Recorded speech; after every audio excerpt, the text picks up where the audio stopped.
دشمن گھوڑا دوڑاتے ہوئے آیا جس کا نام مالک بن ارغا تھا. اس نے دیکھا امام حسین رضی اللہ تعالیٰ عنہ نے اپنے خیموں کی طرف پچھلی سائڈ میں خندق کھود رکھی ہے اور اس خندق میں آگ لگاتی ہے تاکہ دشمن پیچھے سے حملہ نہ کر دے. اللہ اکبر میرے پیارے. اس گستاخ نے گستاخی کی اور کہا حسین تم نے تو وہاں پہنچنے سے پہلے آگ جلا رکھی ہے. اس نے گستاخی کی. امام حسین نے کہا حضرت امام حسین نے اللہ کی بارگاہ میں عرض کیا اے مولا تو اسے عذاب میں گرفتار کر دے. میرے پیارے بھائی اس کے گھوڑے کا پیر سوراخ میں پڑا اور وہ نیچے آیا. اس کا پیر رکام میں پھنس گیا. گھوڑا اسے دوڑاتا رہا گھماتا رہا اور پھر خندق میں لا کر کے ڈال دیا آگ کے حوالے کر دیا. امام حسین کی پہلی کرامت کربلا کے میدان میں آپ نے ظاہر فرمائی. میرے پیارے بھائیوں امام نے سجدہ شکر کیا اور پروردگار عالم کی بارگاہ میں شکر کیا تو اہل بیت رسالت کے بدخواہ کو سزا دی. حضرت امام کی زبان سے جملہ سن کر دشمنوں کے صف میں ایک اور بے باک نے کہا آپ کو پیغمبر خدا صلی اللہ علیہ وسلم سے کیا نسبت ہے؟ یہ کلمہ تو حضرت امام حسین کے لیے انتہائی تکلیف دہ تھا. آپ نے بارگاہ خدا مندی میں عرض کیا اے الہ العالمین اس بد زبان کو فوراً ذلت میں گرفتار کر. امام نے دعا فرمائی. اس کو قضائے حاجت کی ضرورت پیش ہو آئی اور وہ گھوڑے سے اتر کر ایک طرف بھاگا. کسی جگہ قضائے حاجت کے لیے پرہینا ہو کر بیٹھا. ایک سیاہ بچھو نے ٹینک مارا. وہ نجاست آلودہ پھرتا تھا اور اس رسوائی کے ساتھ پورے لشکر کے سامنے اس ناپاک کی جان نکلی. مگر سب کلام بے حمیتوں کو غیرت نہیں آئی. میرے پیارے بھائی ایک دل بگیر دامن سلطان اولیاء یعنی حسین بن علی جان اولیاء اور بہت سی کرامت حسین اعظم نے دکھائی. یہ اس نے دکھائی تھی تاکہ ان کوفیوں کو پتہ چل جائے کہ حسین کی عظمت کیا ہے, حسین کی شان کیا ہے, حسین کا مقام کیا ہے. میرے پیارے بھائیوں المختصر یہ ہے کوفی لشکر سے یزید بن معقل نکلا. امام علیہ مقام کی طرف سے قریب بن حضیر نکلے اور اس سر پر ایسی کاری ضرب لگائی کہ تلوار یزید کے خود کو کاٹتی ہوئی دماغ تک پہنچی اور ڈھیر ہو گیا. اتنے میں رزی قریب سے نپٹ گیا. دونوں میں کشتی ہونے لگی. آخر قریب رضی اللہ تعالیٰ عنہ کو نے رزی کو اس کے سینے پر سوار ہو گئے اور رزی چلایا تو کعب نے دوڑ کر قریب کی پیٹھ پر نیزہ مارا اور آپ شہید ہو گئے. پھر امام علیہ مقام کی طرف سے ہور نکلے اور ان کے مقابلے کے لیے یزید بن سفیان آیا. ہور نے ایک ہی بار میں اسے ڈھیر کر دیا. ہور کے بعد نافع بن ہلال آگے بڑھے. ان کے مقابلے میں مزاحم بن قریش آیا. نافع نے اسے بھی موت کے گھاٹ اتار دیا. ابھی تک لڑائی اسی انداز میں ہو رہی تھی. دونوں طرف سے ایک ایک جوان میدان میں آتا لیکن کوفیوں کی طرف سے جو بھی آتا وہ ذبح کر دیا جاتا. یہ ہار دیکھ کر مرمر بن سعد چلایا بیوقوف کوفیوں تمہیں نہیں معلوم تم کن لوگوں سے لڑ رہے ہو اور یہ سب موت کو جان سے زیادہ عزیز رکھتے ہیں. ان کے مقابلے میں ایک ایک کر کے ہرگز نہ جاؤ. عمر بن سعد نے اس کی رائے پسند کیا اور اس طرح لڑائی کرنے سے منع کر دیا. میرے پیارے بھائیوں پھر مل کر کے حملہ ہوا. اس کے بعد شمری بڑی جماعت کے ساتھ امام کے محراب پر حملہ آور ہوا اور اس میں حملے کے ساتھ ہی یزیدی لشکر چاروں طرف سے امام کے ساتھ ہی پر ٹوٹ پڑے. بڑی زبردست جنگ ہوئی. امام کے ساتھ اس وقت میں کل 32 سوار تھے لیکن جدھر بھی رک کرتے تھے کوفیوں کی صفوں کو درہم برہم کرتے چلے جاتے تھے. یہاں تک کہ یزیدی لشکر میں بھگدڑ مچ گئی. ابن سعد نے فوراً 500 تیر اندازوں کو بھیجا. انہوں نے پہنچ کر کے حسینی لشکر پر تیروں کی بارش کر دی جس سے تمام گھوڑے زخمی اور بیکار ہو گئے. لیکن امام علی مقام کی جانثار ہمت نہیں ہار رہے تھے. گھوڑوں سے اتر پڑے. بڑی بہادری بے جگری کے ساتھ لڑتے رہے. کوفیوں کے چھکے چھڑا دیے. ایوب بن مشرہ کہتا ہے خدا کی قسم ہوتی یزید کے گھوڑے کے میں نے تیر مارا جو تیر اس کے ہاتھ میں اتر گیا بس وہ گر پڑا اور اس کی پیٹھ سے اس طرح سے کود پڑا جیسے شیر ببر. میرے پیارے بھائی کی تلوار کھینچ کر میدان میں آ گیا اور ایک شیر پڑا جس کا مطلب یہ ہے اگر تم نے میرے گھوڑے کو بیکار کر دیا ہے تو کیا ہوا. وہ شیر ببر ہے ببر سے زیادہ بہادر ہے. شریف ہوں میں. وہی ابن مشرہ نے بھی کہتا ہے کہ ہور کی طرح تلوار چلاتے ہوئے میں نے کسی کو نہیں دیکھا تھا. میرے پیارے بھائیوں جب ظہر کا وقت ہوا امام علی مقام نے فرمایا ان کوفیوں سے کہو ہمیں نماز پڑھنے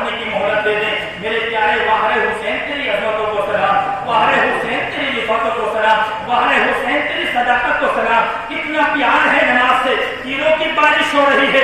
میرے نوجوان ساتھی حسین کے جملے کو دل کی تخت پر نوٹ کرو، عمل کرنے کی کوشش کرو۔ تیروں کی بارشیں ہو رہی ہیں، تلواروں کی بارشیں ہو رہی ہیں، ساتھیوں کو شہید کیا جا رہا ہے، لیکن حسین کو اس وقت کی نماز کی پرواہ ہے، اس وقت حسین کو نماز کی فکر ہے۔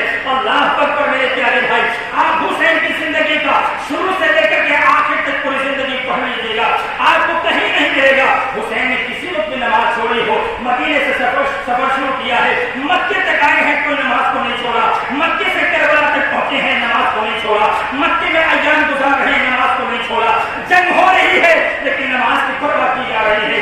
آپ نے قائم کوفیوں سے کہو ہمیں نماز پڑھنے کی مہلت دے دی جائے۔ اس پر بدبخت حسین بن زبیر نے کہا حسین تمہاری نماز قبول نہیں ہوگی، تو حبیب بن مظاہر نے جواب دیا ہوگا تو سمجھتا ہے کہ فرزند رسول کی نماز قبول نہیں ہوگی تو پھر کیا تیری نماز قبول ہوگی؟ یہ سن کر ابن نمار میں جو ہے آگ ببولا ہو گیا، اس نے حبیب پر حملہ کیا، حبیب نے اپنے آپ کو بچایا اور جھپٹ کے اس گھوڑے کی منہ پر تلوار کا ایسا وار کیا کہ وہ آگے یہ دونوں پاؤں اٹھا کر کے جھپٹ کھڑا ہوا اور ابن نمیر اس کی پیٹ سے نیچے کو گرا، لیکن کوفیوں نے دو طرح سے بچا لیا۔ پھر بہت سے کوفیوں نے حبیب کو گھیر لیا، وہ دیر تک ان سے بڑی بہادری کے ساتھ لڑتے رہے، لیکن تنہا کب تک مقابلہ کرتے؟ میرے پیارے تھک گئے تھے۔ ایک کمینے نے آپ پر نیزے سے وار کیا اور آپ گر گئے، اور ابھی اٹھ ہی رہے تھے کہ ابن نمیر نے آپ پر تلوار ماری، پھر آپ گر گئے اور کمینے نے گھوڑے سے اتر کر آپ کا سر قلم کر دیا۔ میرے پیارے بھائیوں اور بھی آپ کے دیوانے شہید ہوتے رہے۔ کربلا والوں نے روشن کر دیا اسلام کو، کربلا والوں نے روشن کر دیا اسلام کو۔ شمعیں گل ہوتی گئیں اور روشنی بڑھتی گئی، شمعیں گل ہوتی گئیں اور روشنی بڑھتی گئی۔ میرے پیارے بھائی المختصر یہ ہے کہ کربلا میں امام حسین اعظم رضی اللہ تعالیٰ عنہ کے جو شہدائی تھے جب تک رہے آپ نے اہل بیت خاک پر آنچ نہیں آنے دی۔ تیروں کی بارش بھی ہوئی، تلواروں کی بارشیں بھی ہوئی، لیکن جب تک دیوانے رہے کسی بچے کو بھی کوئی نقصان نہیں پہنچنے دیا۔ جب تمام دیوانے شہید ہو گئے میرے پیارے بھائیوں، حضرت عبداللہ بن مسلم بن عقیل امام علی مقام کی بارگاہ میں آئے اور آپ سے اجازت طلب کی، آقا مجھے اجازت دے دے، اتنا سننا تھا۔ امام حسین کی آنکھوں میں آنسو آ گئے، فرمایا بیٹا میں تمہیں کیسے اجازت دے دوں، ابھی تمہارے باپ کی جدائی کا داغ میرے دل سے نہیں ہٹا ہے۔ عرض کیا میں اپنے باپ کے پاس جانے کے لیے بے قرار ہوں۔ حضرت نے ان کا شوق شہادت دے کر اجازت دے دی۔ اس ہاشمی جوان نے میدان میں آ کر مقابلے کے لیے پکارا۔ کوئی لشکر سے کوفی لشکر سے قدامہ بن اسد جو بڑا بہادر سمجھا جاتا تھا وہ آگ سے لڑنے کے لیے نکلا، تھوڑی دیر تک دونوں میں تلوار چلتی رہی۔ آخر عبداللہ نے تلوار کا ایسا زبردست وار کیا کہ وہ چھیرے کی طرح کر کے زمین پر آ گیا۔ پھر کسی کی ہمت نہ ہوئی کہ وہ تنہا آگ کے مقابلے میں آتا، آپ شیر ببر کی طرح ان پر حملہ آور ہوئے، صفوں کو درہم برہم کرتے ہوئے ان میں گھستے چلے گئے، بھتیرے کو زخمی کیا اور ایک کو جہنم میں پہنچایا۔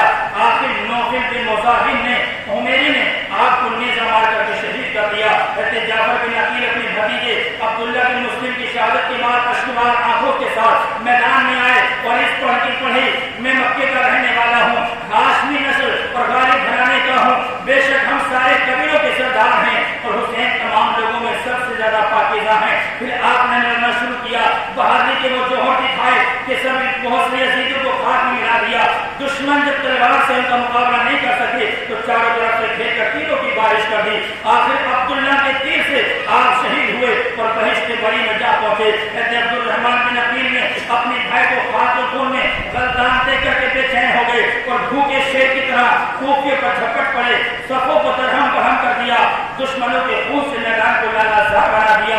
آخر عثمان بن خالد اور بشیر بن سعد حمدانی کے نے مل کر کے آپ کو شہید کر دیا۔